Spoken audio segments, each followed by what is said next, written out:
नमस्कार दोस्तों, इस वीडियो सीरीज में हम लोग पढ़ रहे हैं विज्ञान के वैसे सभी महत्वपूर्ण प्रश्न जो रेलवे की विभिन्न ऑनलाइन परीक्षाओं में पूछे गए हैं।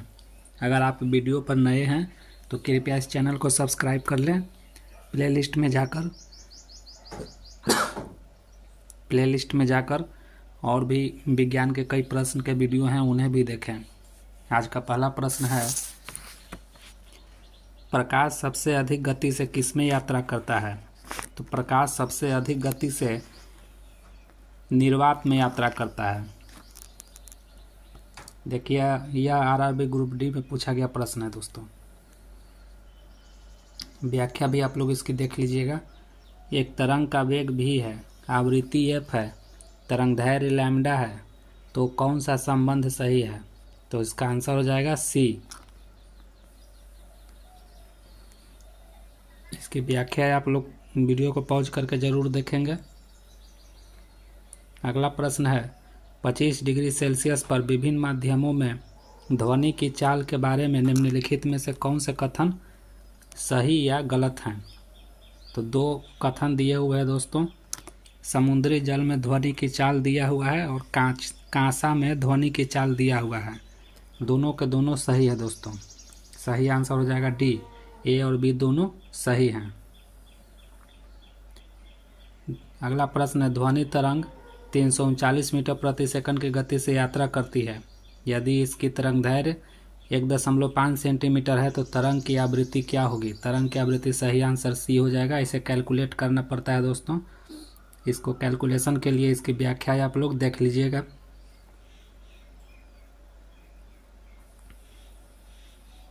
अगला प्रश्न है, विस्फोट के कारण समुद्र के तल पर उत्पन्न तरंगें अनुदैर्घ्य तरंगें उत्पन्न होती है दोस्तों। विस्फोट के कारण समुद्र के तल पर अनुदैर्घ्य तरंगें उत्पन्न होती है। अगला प्रश्न है, किसी माध्यम में एक कण द्वारा 2.5 सेकंड में पूर्ण की गई कंपनों की संख्या 40 है। तरंग की आवृत्ति कितनी होगी? तो तरंग की आवृत्ति हो जाएगी 16।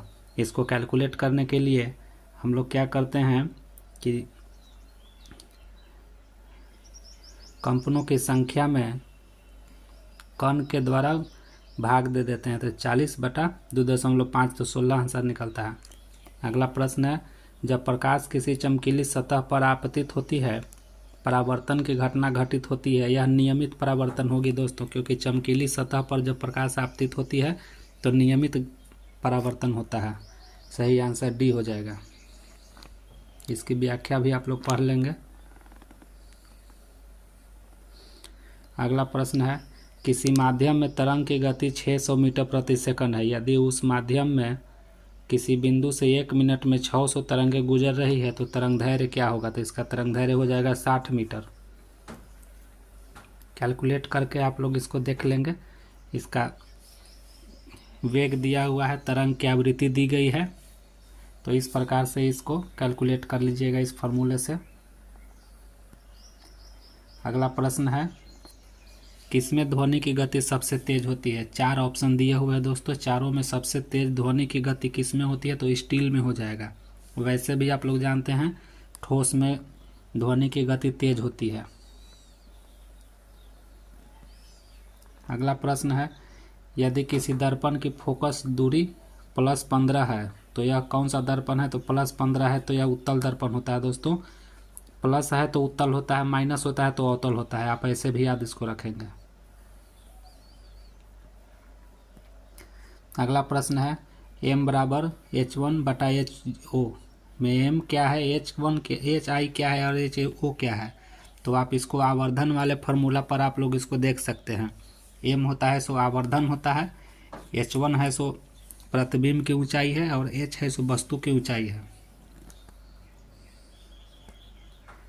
इसकी व्याख्या भी आप लोग देख लेंगे। अगला प्रश्न है, एक ध्वनि स्रोत 400 हर्ट्ज आवृत्ति और 2.5 मीटर तरंगदैर्घ्य तरंगें भेजता है। ध्वनि तरंगों की चाल क्या होगी? ध्वनि तरंगों की चाल 1000 मीटर प्रति सेकंड होगा। अगला प्रश्न है, लेंस का सूत्र है दोस्तों। तो लेंस का सूत्र में कौन सही है? तो लेंस का सूत्र आप लोग देख लेंगे। सही आंसर बी हो जाएगा। अगला प्रश्न है, वस्तु को जब कहाँ रखा जाता है तो अवतल दर्पण एक आभासी, सीधा और अभिवर्तित छवि बनाता है। तो वस्तु को F और P के बीच में रखा जाता है, तब ऐसा होता है दोस्तों। अगला प्रश्न है, 25 डिग्री सेल्सियस पर विभिन्न माध्यमों में ध्वनि की चाल के बारे में निम्नलिखित में कौन सा कथन सही है। तो फिर से वही प्रश्न पूछा गया है दोस्तों, केवल एक सत्य है इसमें। अगला प्रश्न है, जब एक वस्तु को उत्तल लेंस की 2f1 स्थिति पर रखा जाता है तो छवि का आकार क्या होगा। छवि का आकार जैसा पहले था वैसा ही होगा, पूर्ववत होगा। सही आंसर भी हो जाएगा।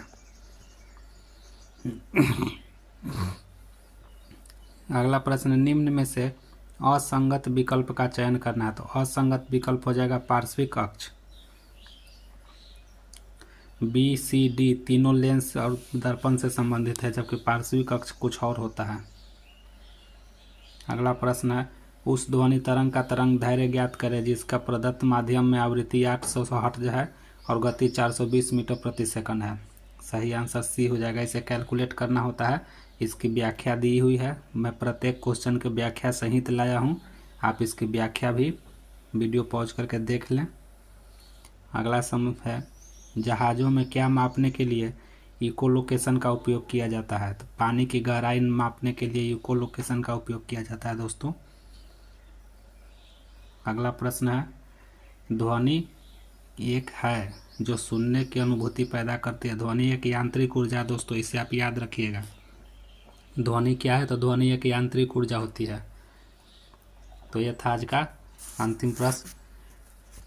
अगर आप वीडियो पर नए हैं तो कृपया चैनल को सब्सक्राइब कर लें और इसी तरह के वीडियो और भी प्लेलिस्ट में हैं, उसे भी जाकर पढ़ें।